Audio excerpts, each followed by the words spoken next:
नमस्कार दोस्तों, स्वागत है आपका ग्राइंडिंग सक्सेस चैनल पर। दोस्तों, आज इस वीडियो में हम भारतीय नागरिक सुरक्षा संहिता यानी BNSS से संबंधित कुछ महत्वपूर्ण MCQs करेंगे जो आपके आने वाले APO एग्जाम्स के लिए बहुत ही महत्वपूर्ण है। ठीक है, तो इसमें सबसे पहला क्वेश्चन है BNSS में FIR का प्रावधान किस धारा में किया गया है। तो जो BNSS है, भारतीय नागरिक सुरक्षा संहिता है, इसमें FIR जो फर्स्ट इंफॉर्मेशन रिपोर्ट है, इसका प्रावधान किस धारा में है। इसमें ऑप्शन दिए गए हैं धारा 172, धारा 173, धारा 174 या धारा 175। इसका दोस्तों राइट आंसर हो जाएगा ऑप्शन नंबर बी, जो धारा 173 में FIR का प्रावधान किया गया है। ठीक है, जो BNSS की धारा 173 है, इसमें FIR के संबंध में बात की गई है। ठीक है, नेक्स्ट क्वेश्चन है, जीरो FIR का मुख्य उद्देश्य क्या है। जो जीरो FIR है, इसका मुख्य उद्देश्य क्या है, इसका पर्पस क्या है। इसमें ऑप्शन दिए गए अपराध समाप्त करना, क्षेत्राधिकार की परवाह किए बिना तुरंत FIR दर्ज करना, अभियुक्त को जमानत देना या न्यायालय में अपील करना। तो दोस्तों, इसमें से कौन सा इसका राइट आंसर होगा। तो इसका दोस्तों जो राइट आंसर हो जाएगा वो हो जाएगा ऑप्शन नंबर बी, क्षेत्राधिकार की परवाह किए बिना तुरंत FIR दर्ज करना ही जीरो FIR का जो मुख्य उद्देश्य है। ठीक है, बिना किसी ज्यूरिसडिक्शन के, बिना किसी क्षेत्राधिकार की परवाह किए बिना जो FIR दर्ज की जाती है उसे ही दोस्तों जीरो FIR कहते हैं। ठीक है, FIR वाली वीडियो में दोस्तों मैंने आपको इस चीज़ को पढ़ाया है कि जीरो FIR क्या होती है। यदि आपने अभी तक उस वीडियो को नहीं देखा है तो आई बटन पर उसका लिंक है, आप वहां से जाके इस वीडियो को देख सकते हैं। ठीक है, नेक्स्ट क्वेश्चन है, BNSS के अनुसार पुलिस FIR किस प्रकार के अपराध में दर्ज करती है। तो जो भारतीय नागरिक सुरक्षा संहिता है, इसके अनुसार जो पुलिस है वह FIR जो फर्स्ट इंफॉर्मेशन रिपोर्ट है वह किस प्रकार के अपराध में दर्ज करती है। इसमें ऑप्शन दिया है केवल असंज्ञेय अपराध, केवल संज्ञेय अपराध, दोनों में समान रूप से या किसी में नहीं। तो दोस्तों इसका जो राइट आंसर हो जाएगा वो हो जाएगा ऑप्शन नंबर बी, केवल संज्ञेय अपराध में, यानी जो भी कॉग्निजिबल ऑफेंस होते हैं उसमें FIR दर्ज करती है पुलिस। ठीक है, जैसे इसमें चोरी हो गया, रेप हो गया, मर्डर हो गया, तो इस प्रकार के दोस्तों जो अपराध हैं ये कॉग्निजिबल ऑफेंस यानी संज्ञेय अपराध कहलाते हैं। ठीक है, नेक्स्ट क्वेश्चन है, विचारण यानी ट्रायल का मूल उद्देश्य क्या है। तो जो विचारण है, जो ट्रायल है, इसका मूल उद्देश्य क्या है। इसमें ऑप्शन दिए गए FIR दर्ज करना, पुलिस रिपोर्ट तैयार करना, साक्ष्यों के आधार पर अभियुक्त का दोष सिद्ध है या नहीं यह तय करना, या अभियुक्त को गिरफ्तार करना। तो इसमें से बताना है दोस्तों आपको इसका कौन सा राइट आंसर होगा। तो इसका जो राइट आंसर हो जाएगा वो हो जाएगा ऑप्शन नंबर सी, साक्ष्यों के आधार पर यानी एविडेंस के आधार पर अभियुक्त का दोष सिद्ध है या नहीं यह तय करना, यही दोस्तों ट्रायल का मूल उद्देश्य है। ठीक है, नेक्स्ट क्वेश्चन है, यदि एक ही घटना में दोनों पक्ष एक दूसरे के विरुद्ध FIR दर्ज कराएं तो उसे क्या कहते हैं। तो एक ही घटना में यदि दो पक्ष एक दूसरे के विरुद्ध FIR दर्ज कराते हैं तो उसे क्या कहते हैं। ऑप्शन दिए गए zero FIR, delayed FIR, cross FIR या EFIR यानी इलेक्ट्रॉनिक FIR। तो दोस्तों इसका जो राइट आंसर हो जाएगा वो हो जाएगा ऑप्शन नंबर सी यानी क्रॉस FIR। तो एक ही घटना में जब एक दोनों पक्ष जो है एक दूसरे के विरुद्ध FIR दर्ज कराते हैं तो उसे ही कहते हैं दोस्तों क्रॉस FIR। ठीक है, FIR वाली वीडियो में दोस्तों मैंने आपको यह पढ़ाया है। ठीक है, तो इसका जो राइट आंसर होगा वो होगा क्रॉस FIR। नेक्स्ट क्वेश्चन है, BNSS के अंतर्गत संज्ञेय अपराध की सूचना इलेक्ट्रॉनिक माध्यम से दिए जाने पर सूचना अभिलेख पर कब दर्ज मानी जाएगी। ठीक है, तो जो BNSS है भारतीय नागरिक सुरक्षा संहिता है, इसके अंतर्गत जो संज्ञेय अपराध है, जो कॉग्निजिबल ऑफेंस है, उसकी सूचना यदि इलेक्ट्रॉनिक माध्यम से दी जाती है तो सूचना अभिलेख यानी रिकॉर्ड पर कब दर्ज मानी जाएगी। ऑप्शन दिए गए हैं सूचना भेजते ही, पुलिस अधिकारी के हस्ताक्षर के बाद, सूचना देने वाले व्यक्ति द्वारा 3 दिनों के भीतर हस्ताक्षर करने पर, या मजिस्ट्रेट की अनुमति मिलने पर। तो दोस्तों इसका जो राइट आंसर हो जाएगा वो हो जाएगा ऑप्शन नंबर सी, सूचना देने वाले व्यक्ति द्वारा 3 दिनों के भीतर हस्ताक्षर करने पर ही जो सूचना है वह अभिलेख पर दर्ज मानी जाएगी, यानी रिकॉर्ड्स पर मानी जाएगी। ठीक है, नेक्स्ट क्वेश्चन है, नेक्स्ट है, निम्नलिखित में से कौन सा कथन जीरो एफआईआर के संबंध में सही है? तो इसमें से बताना है कि जो जीरो एफआईआर है इसके संबंध में सही कथन कौन सा है। सबसे पहला है, इसे केवल घटना वाले स्थान में ही दर्ज किया जा सकता है। दूसरा है, इसमें पुलिस अन्वेषण नहीं कर सकती। तीसरा है, इसे किसी भी पुलिस थाने में दर्ज किया जा सकता है तथा बाद में संबंधित थाने को भेजा जाता है, या इसे केवल महिला अपराधों में दर्ज किया जा सकता है।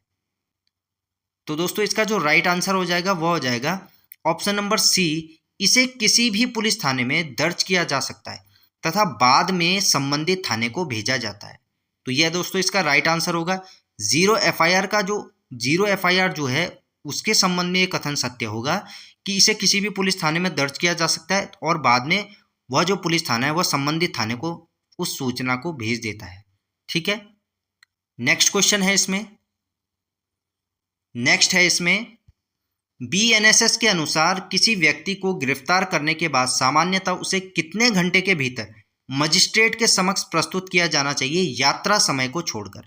तो जो बीएनएसएस है, भारतीय नागरिक सुरक्षा संहिता है, इसके अनुसार किसी व्यक्ति को गिरफ्तार किए जाने के बाद सामान्यतः उसे कितने घंटे के भीतर, कितने समय के भीतर मजिस्ट्रेट के समक्ष प्रस्तुत किया जाना चाहिए और यात्रा समय को छोड़कर बताना है। ठीक है दोस्तों, इस क्वेश्चन का आंसर आप मुझे कमेंट बॉक्स में बताइए। नेक्स्ट क्वेश्चन है,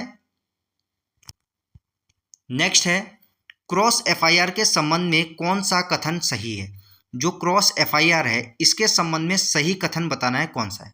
ऑप्शन दिए गए, पहले दर्ज एफआईआर को ही मान्यता मिलेगी, दूसरी एफआईआर स्वतः निरस्त हो जाएगी, दोनों एफआईआर की स्वतंत्र एवं निष्पक्ष जांच की जाएगी, दोनों एफआईआर अवैध मानी जाएंगी।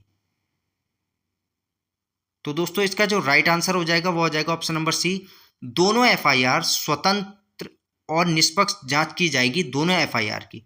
तो दोनों एफआईआर की स्वतंत्र एवं निष्पक्ष रूप से जांच करना ही क्रॉस एफआईआर के संबंध में एक सत्य कथन है। ठीक है, नेक्स्ट क्वेश्चन है, नेक्स्ट है, बीएनएसएस के अनुसार पुलिस द्वारा अन्वेषण यानी इन्वेस्टिगेशन, अन्वेषण को बोलते हैं दोस्तों इन्वेस्टिगेशन, समाप्त होने के पश्चात न्यायालय में प्रस्तुत की जाने वाली रिपोर्ट को क्या कहा जाता है? इसमें ऑप्शन दिए गए हैं, परिवाद यानी कंप्लेंट, पुलिस रिपोर्ट, अभियोग यानी चार्ज, या समन्स। तो दोस्तों इसका जो राइट आंसर हो जाएगा वो हो जाएगा option number B, police report.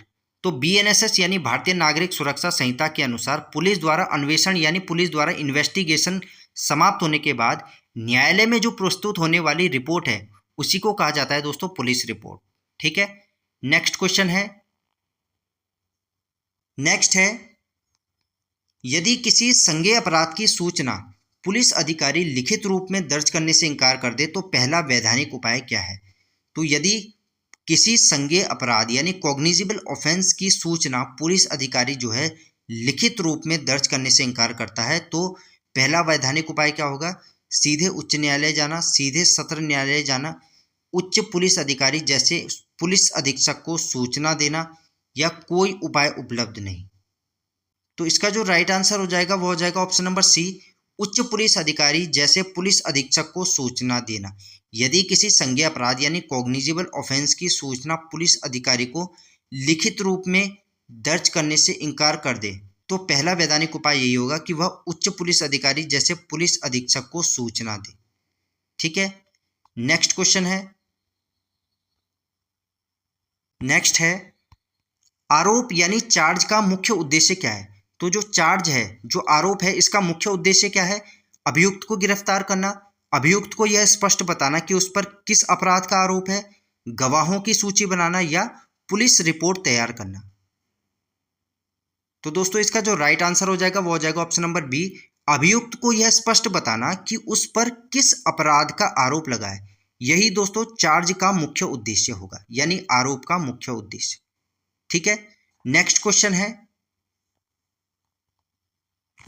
Next है, समन यानी समन्स का उद्देश्य क्या है? तो समन्स का उद्देश्य क्या है?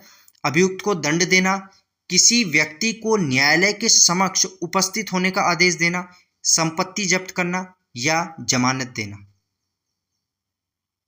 तो दोस्तों इसका जो राइट आंसर हो जाएगा वो हो जाएगा ऑप्शन नंबर बी। समन्स का मुख्य उद्देश्य क्या है? कि किसी व्यक्ति को न्यायालय के समक्ष उपस्थित होने का आदेश देना, यही समन्स का मुख्य उद्देश्य है। ठीक है, नेक्स्ट क्वेश्चन है, नेक्स्ट है बीएनएसएस के अनुसार विचारण यानी ट्रायल का मुख्य उद्देश्य क्या है? एफआईआर दर्ज करना, अपराध के संबंध में साक्ष्यों के आधार पर अभियुक्त के दोषी या निर्दोष होने का निर्णय करना, गिरफ्तारी करना या पुलिस रिपोर्ट तैयार करना। तो दोस्तों इसका जो राइट आंसर होगा वो होगा ऑप्शन नंबर बी, अपराध के संबंध में साक्ष्यों के आधार पर अभियुक्त के दोषी या निर्दोष होने का निर्णय करना। ठीक है, नेक्स्ट क्वेश्चन है, नेक्स्ट है, यदि कोई व्यक्ति न्यायालय द्वारा जारी समन की अवहेलना करता है तो न्यायालय सामान्यतः क्या कर सकता है? तो यदि कोई व्यक्ति न्यायालय द्वारा जारी समन की अवहेलना करता है तो इस संबंध में न्यायालय द्वारा क्या किया जा सकता है? ऑप्शन दिए गए हैं, सीधे सजा सुना देगा, उसके विरुद्ध वारंट जारी कर सकता है, मामला समाप्त कर देगा या पुलिस रिपोर्ट रद्द कर देगा। तो दोस्तों इसका जो राइट आंसर हो जाएगा वो हो जाएगा ऑप्शन नंबर बी, उसके विरुद्ध वारंट जारी कर सकता है। यदि समन की अवहेलना की जा रही है तो इस संबंध में न्यायालय जो है उस व्यक्ति के विरुद्ध वारंट जारी कर सकता है। ठीक है, नेक्स्ट क्वेश्चन है, नेक्स्ट है, गिरफ्तारी के बाद अभियुक्त को उसके अधिकारों की जानकारी देना क्यों आवश्यक है? तो गिरफ्तारी के बाद जो अभियुक्त है उसको उसके अधिकारों की जानकारी देना क्यों आवश्यक है? ऑप्शन दिए गए हैं इसमें, केवल औपचारिकता के लिए, संविधान और विधि द्वारा प्रदत्त अधिकारों की रक्षा के लिए, पुलिस की सुविधा के लिए या न्यायालय के आदेश के कारण। तो दोस्तों इसका जो राइट आंसर हो जाएगा वो हो जाएगा ऑप्शन नंबर बी, संविधान और विधि द्वारा प्रदत्त अधिकारों की रक्षा के लिए गिरफ्तारी के बाद अभियुक्त को उसके अधिकारों की जानकारी देना आवश्यक है। ठीक है, नेक्स्ट क्वेश्चन है,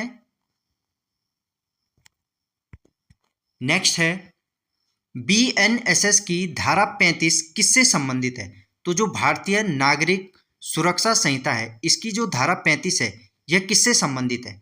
इसमें ऑप्शन दिए गए, बिना वारंट के पुलिस द्वारा गिरफ्तारी, गिरफ्तार व्यक्ति की तलाशी, चिकित्सीय परीक्षण या हथकड़ी लगाने की सख्ती।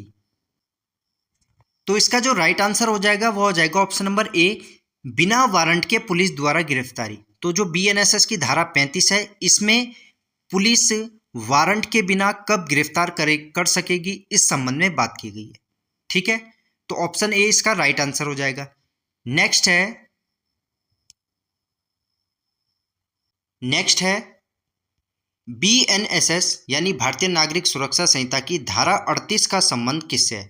तो जो बीएनएसएस की धारा 38 है इसका संबंध किससे बताया गया है?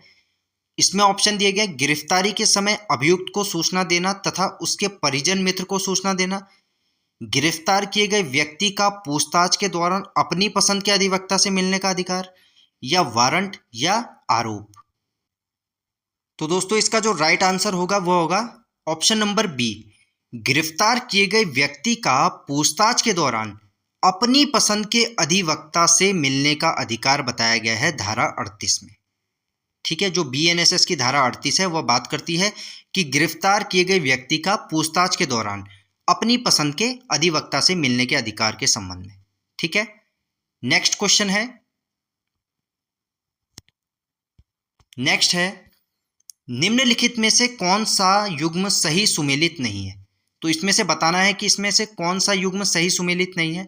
ऑप्शन दिए गए, धारा 173 प्रथम सूचना रिपोर्ट, धारा 193 अन्वेषण समाप्त होने पर पुलिस अधिकारी की रिपोर्ट, धारा 307 आरोप, या धारा 234 आरोप की अंतर्वस्तु यानी कंटेंट्स ऑफ चार्ज।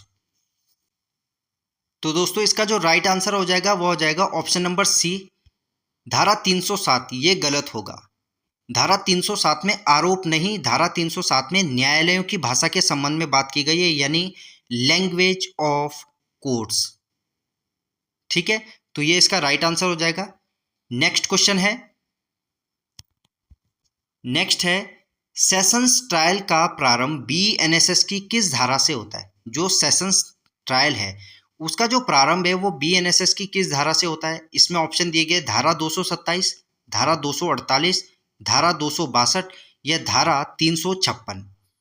तो इसका जो राइट आंसर हो जाएगा वो हो जाएगा ऑप्शन नंबर बी, धारा 48। जो बीएनएसएस की धारा 248 है, जो बीएनएसएस की धारा 248 है, इसमें सेशन ट्रायल का प्रारंभ जो है बीएनएसएस की धारा 248 से हो जाता है। ठीक है, नेक्स्ट क्वेश्चन है, नेक्स्ट है इसमें बीएनएसएस की धारा 479 यानी 479 मुख्य रूप से किससे संबंधित है? तो जो बीएनएसएस की धारा 479 है, 479, ये किससे संबंधित है? ऑप्शन दिए गए नियमित जमानत यानी रेगुलर बेल, अधिकतम अवधि तक विचाराधीन कैदी की निरुद्धि यानी maximum period for which under trial prisoner can be detained, अग्रिम जमानत या फिर अपील। तो इसमें से बताना है दोस्तों इसका कौन सा ऑप्शन राइट होगा। तो दोस्तों इसका जो राइट आंसर होगा वो होगा ऑप्शन नंबर बी, अधिकतम अवधि तक विचाराधीन कैदी की निरुद्धि या उसके निरुद्धि के संबंध में बात की गई है, यानी maximum period for which under trial prisoner can be detained, यह बताया गया है सेक्शन 479 में। बीएनएसएस का जो 479 सेक्शन है, सेक्शन 479 है, उसमें अधिकतम अवधि तक विचाराधीन कैदी की निरुद्धि के संबंध में बात की गई है। ठीक है, नेक्स्ट है, नेक्स्ट क्वेश्चन है बीएनएसएस की धारा 480 किससे संबंधित है? जो भारतीय नागरिक सुरक्षा संहिता है, जो इसकी धारा 480 है, वह किससे संबंधित है? ऑप्शन दिए गए अग्रिम जमानत, गैर जमानती अपराध में जमानत, डिफॉल्ट जमानत या पुलिस रिमांड। तो दोस्तों इसका जो राइट आंसर है वह बताना है आपको कि बीएनएसएस की धारा 480 किससे संबंधित है। तो इसका जो राइट आंसर हो जाएगा वो हो जाएगा ऑप्शन नंबर बी, गैर जमानती अपराध में जमानत यानी when bail may be taken in case of non bailable offence. तो जो बीएनएसएस की धारा 480 है, 480 है, उसमें गैर जमानती अपराध में जमानत के संबंध में बात की गई है। ठीक है, यानी when bail may be taken in case of non bailable offence. Next question है, नेक्स्ट है बीएनएसएस यानी भारतीय नागरिक सुरक्षा संहिता की किस धारा में अन्वेषण यानी इन्वेस्टिगेशन पूर्ण होने पर पुलिस रिपोर्ट या चार्जशीट का प्रावधान है? तो इसमें ऑप्शन दिए गए धारा 190, धारा 191, धारा 192 या धारा 193। तो दोस्तों इसका जो राइट आंसर हो जाएगा वो हो जाएगा ऑप्शन नंबर डी, बीएनएसएस की धारा 193 में अन्वेषण यानी इन्वेस्टिगेशन पूर्ण होने पर पुलिस अधिकारी की रिपोर्ट के संबंध में बात की गई है। ठीक है, उसके बारे में प्रावधान बताया गया है। नेक्स्ट है इसमें, नेक्स्ट है बीएनएसएस में नियमित जमानत यानी रेगुलर बेल से संबंधित प्रावधान मुख्यतः किस धारा में है? तो जो भारतीय नागरिक सुरक्षा संहिता है, इसमें नियमित जमानत यानी रेगुलर बेल से संबंधित प्रावधान मुख्यतः किस धारा में है? इसमें ऑप्शन दिए गए धारा 478, धारा 479, धारा 480 या धारा 481। तो दोस्तों इसका जो राइट आंसर हो जाएगा वो हो जाएगा ऑप्शन नंबर सी, धारा 480। जो बीएनएसएस है, बीएनएसएस की धारा 480 में नियमित जमानत यानी रेगुलर बेल के संबंध में प्रावधान किया गया है। ठीक है, नेक्स्ट क्वेश्चन है, नेक्स्ट है बीएनएसएस में अग्रिम जमानत यानी एंटीसिपेटरी बेल का प्रावधान किस धारा में है? तो जो भारतीय नागरिक सुरक्षा संहिता है, इसमें जो अग्रिम जमानत है, जो एंटीसिपेटरी बेल है, इसका प्रावधान किस धारा में किया गया है? तो इसमें ऑप्शन दिए गए हैं धारा 480, धारा 481, धारा 482 या धारा 483। तो दोस्तों इसका जो राइट आंसर हो जाएगा वह हो जाएगा ऑप्शन नंबर सी, धारा 482। बीएनएसएस की धारा 482 में एंटीसिपेटरी बेल का प्रावधान किया गया। ठीक है, ठीक है। तो दोस्तों ये थे भारतीय नागरिक सुरक्षा संहिता यानी बीएनएसएस से संबंधित कुछ महत्वपूर्ण एमसीक्यूज जो आपके APO एग्ज़ाम के लिए बहुत ही महत्वपूर्ण है। दोस्तों, इस वीडियो की PDF नोट्स आपको मेरे टेलीग्राम चैनल पर मिल जाएंगे, जिसका लिंक मैं इस वीडियो के डिस्क्रिप्शन बॉक्स और कमेंट बॉक्स में पिन कर दूंगा। आप वहां से जाके इस वीडियो के PDF नोट्स डाउनलोड कर सकते हो। ठीक है, मिलते हैं दोस्तों आपसे ऐसी ही एक और वीडियो में एक नए टॉपिक के साथ। धन्यवाद।